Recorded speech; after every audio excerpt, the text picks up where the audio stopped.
Bien, ringrazio Presidente. D'abord, je voudrais remercier la présidente de l'Office des Transports, l'ensemble des services de l'Office des Transports et de la collectivité pour le travail fourni lors de ce qu'on peut appeler, et ce n'a pas été la première, une guérilla juridique imposée, puisque je vais être pour partie convergent avec les propos précédents en disant que ce dossier est fondamentalement politique et historique, bien sûr. Quoi de plus essentiel pour l'émancipation d'un pays comme la Corse que de maîtriser ses transports face à un tas d'intérêts divergents, des intérêts externes qui ont été historiquement le port de Marseille, par exemple, avec cette SNCM qui est arrivée en liquidation juste au moment où on arrivait au pouvoir, il faut quand même se rappeler, en décembre 2015, où il n'y avait plus de SNCM, où il y avait une reprise avec une subdélégation avec la CNN, une grève avec blocage des ports, et cette SNCM qui était le réceptacle de cette dotation de continuité qui repartait tout de suite au port de Marseille durant 40 ans. Je veux dire par là que la dimension politique de la monopolisation des transports publics d'abord de la SNCM, mais ensuite de la gestion de la dotation était la règle. Et puis, évidemment, le comportement des acteurs privés s'est manifesté, et s'est manifesté en particulier avec une guérilla juridique permanente, systématique, qui remportait toutes les batailles juridiques, ces lobbyistes avant 2015, et qui les perdent depuis 2015. Voilà. Je veux dire, ce n'est pas la première fois qu'il y a eu une plainte. Dès que nous étions en responsabilité, il y a eu systématiquement des recours. Ils ont tous été, je dirais, n'ont pas abouti. Pourquoi? Parce qu'il y a eu une ère, on va dire, de compromis, ou je suis gentil, peut-être de compromission politico-économique qui faisait qu'on est arrivé à des aberrations, confère la période 2007-2013 avec l'aide sociale, confère la condamnation sur la réelle défaillance par rapport à la mise en concurrence, qui fait que nous avons eu 90 millions d'euros à payer lors de ces mandatures de défaillance passées. Et puis après 2015, il n'y avait plus ces défaillances, puisque les concurrences étaient respectées, puisque la dotation était plus dans la surcompensation, mais dans la juste compensation. Mais il fallait quand même prouver, et il faut toujours prouver en permanence, le juste raisonnement jusqu'au... Le diable se nichant dans les détails, on essaye de sortir par la porte, on re-rentre par la fenêtre, dans une guérilla systématique et permanente qui fait perdre de l'énergie, du temps, malheureusement, et de l'énergie et du temps pour accomplir ce qui reste nos fondamentaux, la délibération du 6 septembre 2016, dont je rappelle qu'elle est citée dans ce rapport, au début de ce rapport et à la fin de ce rapport, qui ne parle pas de compagnie régionale, qui parle de compagnie territoriale, cette délibération, comme ce rapport d'ailleurs, et qui reste d'actualité. Et moi, je voudrais revenir un petit peu sur les 8 ans rapidement. Parce qu'il y a eu guérilla juridique, de lobbyisme privé, il y a eu guérilla politique. Je voudrais rappeler par exemple l'épisode oublié du parquet national financier qui fait des perquisitions à l'Office des Transports en 2017 et chez les opérateurs maritimes de Corsica-Line, et à soi-disant que nous allions dériver en achetant des bateaux éventuellement, etc. Or, cette enquête a fait flop. D'où est partie cette enquête? Peut-être un jour on le saura. Une lettre anonyme, peut-être. Il ne faut pas l'oublier, cet épisode-là. Il ne faut pas oublier non plus l'épisode de la demande d'inscrire budgétairement les 90 millions d'euros au budget de la collectivité, avec le préfet Le Large qui fait un forcing, plus qu'un forcing, sur des choses qui étaient imputées en faute à la période 2007-2013. Et nous avons tenu bon, et vous avez eu raison, Monsieur le Président exécutif, de tenir bon. Il a fallu obtenir les 50 millions d'euros sur les 90. On ne les a pas mendiés, ces 50 millions d'euros. Ils ont été obtenus par un rapport de force démocratique, comme les 40 millions d'euros, comme les 33 millions d'euros. Je rappelle qu'il a fallu menacer d'une motion de censure le gouvernement d'Elisabeth Borne pour avoir les 40 et les 33 millions d'euros. Sinon, nous n'aurions pas eu les 40 et 33 millions d'euros. Ça n'a pas été de la mendicité. Ça a été un rapport de force qui aurait pu aboutir à faire chuter le gouvernement de Mme Borne. Voilà. Donc ça, c'est la réalité qui fait que si nous n'avions pas eu ces 40 et ces 33, avec le Conseil exécutif, avec le rôle des parlementaires, peut-être que nous serions encore en difficulté dès 2022.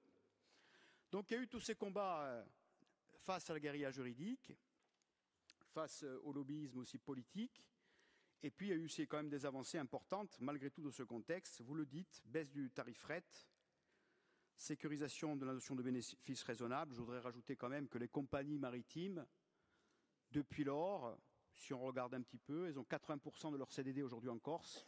Avant 2015, c'était 80% des CDD qui étaient recrutés sur le port de Marseille. Elles ont plus de la majorité des sous-traitances aux entreprises corses aujourd'hui, alors que ce n'était pas le cas auparavant, de la restauration, à la blanchisserie, aux produits agroalimentaires. Donc il y a eu un tournant, il y a eu un avant 2015 et un après 2015, même si on n'a pas encore eu la retombée de la compagnie territoriale de la navigation, dans les retombées économiques et sociales, dans l'employabilité et dans la sécurisation des emplois. Ce n'est plus les intérêts du port de Marseille qui prévalent, même si ça reste une porte d'entrée indispensable pour le fret. Ce sont les intérêts de la Corse, des entreprises corses, des employés. Malgré tout, cette avancée qualitative a eu lieu, confère aussi les futures avancées qui seront peut-être évoquées lors de cette session sur la formation à partir du lycée maritime de Bastia, parce qu'il y a des représentants ici, en termes d'employés potentiels, y compris de cadres de ces compagnies, demain. Donc, le tournant a été pris et continue, et on progresse tout en résistant aux grillages juridiques et aux intérêts politiques qui allaient à l'encontre des intérêts de la Corse. Et je vais aller dans la conclusion de votre rapport. Ça veut dire qu'aujourd'hui, l'horizon s'éclaircit pour que la délibération, qui n'a pas été remise en cause, du 6 septembre 2016, qui a donné une architecture, avec des options, avec des possibilités juridiques, avec un modèle de financement, se poursuivre pour sa mise en œuvre. Sa mise en œuvre sécurisée à partir d'un horizon d'éclaircissement, d'une sécurisation d'un périmètre, d'une DSP, avec une validation de la Commission européenne qui n'a jamais été aussi haute aujourd'hui en termes d'affirmation. Donc ces travaux vont pouvoir reprendre, et je serais tenté de dire, pour aller dans le sens de l'ensemble des intervenants, que c'est absolument indispensable, parce que nous n'avons pas à dépendre, la Corse n'a pas à dépendre simplement des opérateurs de transport maritime privés, qu'ils candidatent ou pas à la DSP. Le transport maritime est un secteur suffisamment stratégique pour l'ensemble de l'île, d'un point de vue économique et social, pour que nous nous dotions de toutes les garanties, à travers ce modèle juridique à venir, de maîtrise, dans le temps long, des tarifs, de la régularité, de la fréquence et du verdissement de la flotte et de l'acquisition même de la flotte par la société d'investissement. Nous n'avons pas peut-être à dépendre non plus des évolutions d'achat ou de rachat de compagnies par X ou Y, qui pourraient intervenir d'ici demain, qui ferait que au niveau des privés, nous serions en situation subie de monopole. Donc oui, il faut reprendre les travaux, vu cette sécurisation, vu ces étapes franchies, vu ce pragmatisme. On nous dit souvent qu'on n'est pas concret, mais là pour le coup vous l'avez été, Madame la Présidente. Très concret. Nous avons franchi les étapes, nous les franchissons pour éclaircir l'horizon qui nous conduit à donner à cette compagnie territoriale de navigation demain des fondations solides en compensation financière, en périmètre justifié par la Commission, en bénéfice raisonnable et en structure juridique, j'espère, demain, à partir de la délibération qui a été celle du 6 décembre 2016. Quant à la question de l'Europe et de la Méditerranée, nous sommes totalement d'accord, en bons nationalistes que nous sommes, qu'il faut impérativement aller vers le Tyrrhénéen en maritime et en aérien. Bon, tout d'abord, nous n'avons pas compétence pour ouvrir la ligne sur la Sardaigne. La collectivité de Corse n'a pas compétence aujourd'hui pour gérer Santa Teresa di Gallura et Bonifacio. Ce n'est pas vrai, ça. Ce n'est pas vrai. Je m'étais rendu à Bruxelles avec mon homologue sarde à l'époque pour essayer de trouver un deal en l'état d'absence d'un GECT. Et le deal a été que c'était la région autonome de Sardaigne qui fasse cet appel d'offres, avec toutes les liens de dépendance que nous avons au cahier des charges de la région autonome de Sardaigne. Et nous subissons cette conséquence pratique aujourd'hui. La vraie question aujourd'hui politique, c'est pourquoi il n'y a pas eu de groupement européen de coopération. Moi, je vais vous dire pourquoi il n'y a pas eu de groupement européen de coopération. On pourrait vous le dire aussi. Parce que jusqu'à peu de temps, l'État français était contre. Nous ne sommes pas autonomes, nous ne pouvons pas décider seuls ici, dans cet hémicycle, de créer un groupement européen de coopération s'il n'y a pas la validation des deux États. Depuis le traité du Quirinal France-Italie, de coopération qui est très large, oui, c'est un sujet à l'agenda du traité. Donc, du moment que la stabilité reviendra à Paris, parce que c'est aussi un problème de stabilité politique, pour que les travaux du traité du Quirinal France-Italie reprennent, nous pourrons poser enfin la question de la création du groupement européen de coopération territoriale pour qu'elle soit ce groupement soit autorité concédante d'un service public transfrontalier aérien et maritime à construire avec la Ligurie, avec la Toscane, avec la Sardaigne, éventuellement avec le Latium, mais d'abord avec ces trois zones-là, parce qu'il y a des justifications potentielles, pour que l'on puisse créer un système pérenne. Sans validation de l'État, pas de possibilité, malgré notre volonté, malgré nos études, malgré nos chiffrages déjà établis, de faire une continuité territoriale transfrontalière. C'est le lot de notre dépendance, c'est le lot de notre absence d'autonomie. C'est la réalité. Il faut être pragmatique de ce point de vue-là pour l'instant.